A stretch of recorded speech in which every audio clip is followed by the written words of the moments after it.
Joe Body from the Beach Girls, and he wanted her since she's been 14 years old. And I told my wife I would never ever let my daughter play for him because he was just, his bedside manner wasn't good. If times have changed, He was the only one. There weren't many teams. Well, there wasn't not only many teams, but there wasn't anybody that had his background of what he could do for your child. Right. So it was the at that point one of the elite teams around, and what he said he was going to do for my daughter, he did. Right. And we just went all over the country. Scholarships were out there on the table. Right. And the key is, like you say, this wasn't like local tournaments where you travel to Pennsylvania, New York. No, this was a travel team. This was a bona fide team. Yeah, we played the Japanese national team. We played the Australian national team, Canada national team. So California, Texas, Colorado, all the big places. All down the East Coast. Right. Not too bad, Dad. No, not too bad at all. And I met some great coaches, great college coaches, and they've all become part of your fabric. And absolutely, you pick up a couple little pointers from here to there. And let me get a glass of water. Massage them into your own technique. Right. So let's talk about some technique stuff. I want to drill down into like the beginning. Let's talk about warm-up exercises for pitchers. And they may not be so much different in a lot of the body parts, the legs, etc., for loosening up. But give us an idea of the different stretches that a pitcher should absolutely go through. Okay. One of the techniques is, I mean, all the teams that I see now do these stretches. Mm-hmm. Do they do them all the time? And for a count of 10, and you count by ones and not tens? Yeah. And then just switch arms this way. Another one across here. Both arms. Both arms.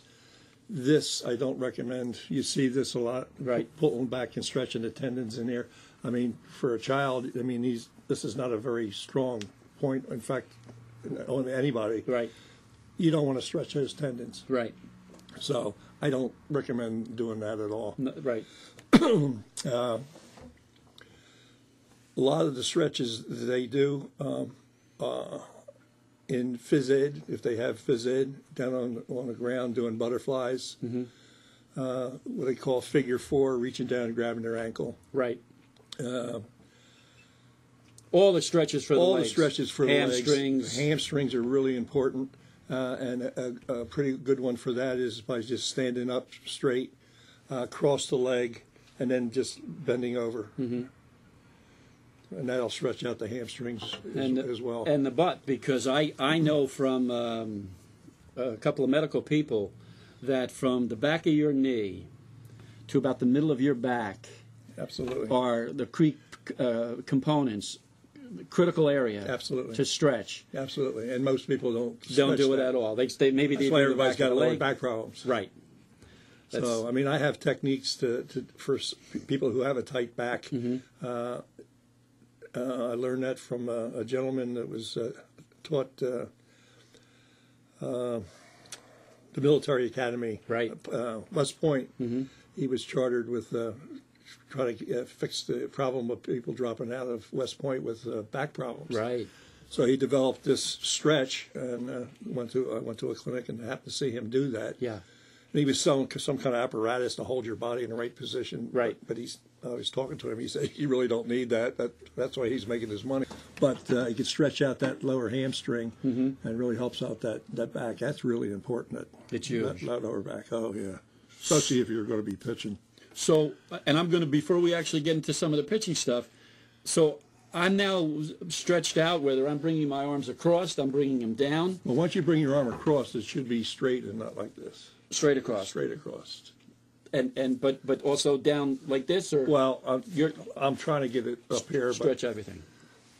At this age, I'm lucky I can get it across my chest. I try to do those stretches myself. Yeah. It has more to do with stress. And it's really important. It really for your coaches to do the same thing, because if they do it, it's going to benefit themselves, and the children is going to watch them and say, well, if the coach does it, That's okay. And this for is me, right but- from the very beginning. We had this conversation already on the show where, those little 10-year-olds, they don't have any muscles. But you know what? They want to be like the big people. It may as well teach them and get them in the habit right out of the box. Absolutely. Do everything Stretch. properly. Do it all right from the beginning. And you'd be very surprised at some of the kids that are very nimble, the ones that can really stretch out and they put their legs behind their neck and all.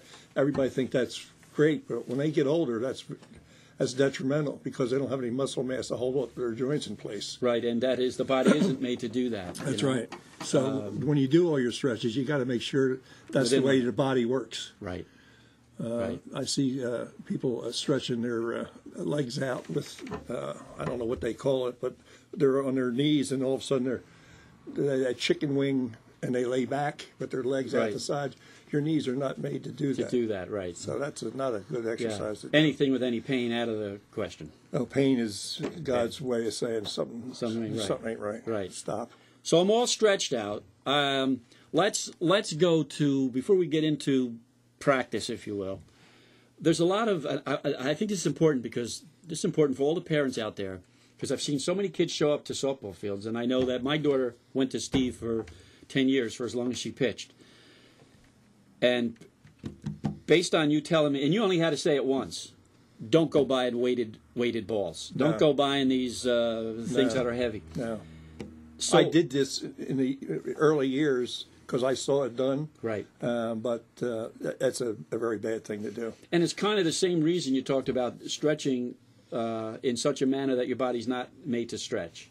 Right. But the weighted ball, you're pulling this muscle. Well, yeah, and there's no muscle there on some of these girls. Right. So they're actually pulling the joint out of. Right. And stretching the tendons again. And that would apply right from the wrist to the elbow to the arm to the shoulder. All bad stuff down the road, if not earlier. Usually it's right here at the elbow. Right. So many girls that I've seen come up through that are injured because of using some of these aids. Any of these aids for learning how to throw are bad. I haven't seen a good one yet. Yeah. Rubber bands. Well, rubber bands are good if you do them in an isometric form, stretch deal, and right. as long as your arms. But I mean, as far as trying to pitch with the resistance and all that stuff. You have some that are actually defined by a certain radius. Right. And you hold the ball. Well, your body's not made to do it like that. And how could that be for And every everybody's not going to be the same. Right. So major league ball players showing kids how to throw the ball overhand. Really bad techniques. Right. Really bad techniques with the elbows down. I mean, this is not good to throw a ball with your elbow first. Right. Right. We used to call that throwing like a girl. Well, if you look at major league ball players, that's what they do. Their elbows are coming out first. But they're also shot by the time they're 35, 40 years old. Right. And we had that conversation with world-class athletes in general.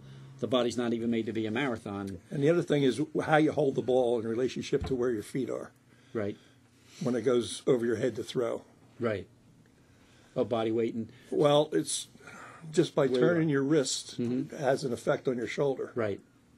So it's important where that ball is positioned as you throw it overhand or underhand. Since we opened the door on that, before I ask you another question, where should the ball should always face the same place as your belly button should face. If you're opened up in what we call an open position, stepping toward the target, the ball should be, I don't know if they get this, but the ball should be this way. Right.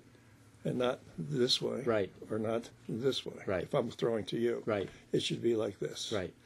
It'll straighten out by the time you get. Right, to let go. Right. Without trying. Right. Right. And all those throws across the body is all bad stuff for your arm and shoulder. Yeah. Where your body's facing this way and, you're throwing back across. It's all bad stuff. So it's important then, people, when your coach is explaining to you the proper technique to throw and to step and throw and to follow through all the way to hit that left knee, so to speak, you sometimes exaggerate, but, you see the guys, the professional players that throw, they do that all the time. You watch guys, the guys that can make extraordinary plays sometimes, you're just amazed at Derek Jeter sometimes, still making plays, jumping up. Well, you're talking about, world-class man. But he throws proper all the time. Right, but not whenever he can. The thing is that their muscle mass holds everything into place generally. Right.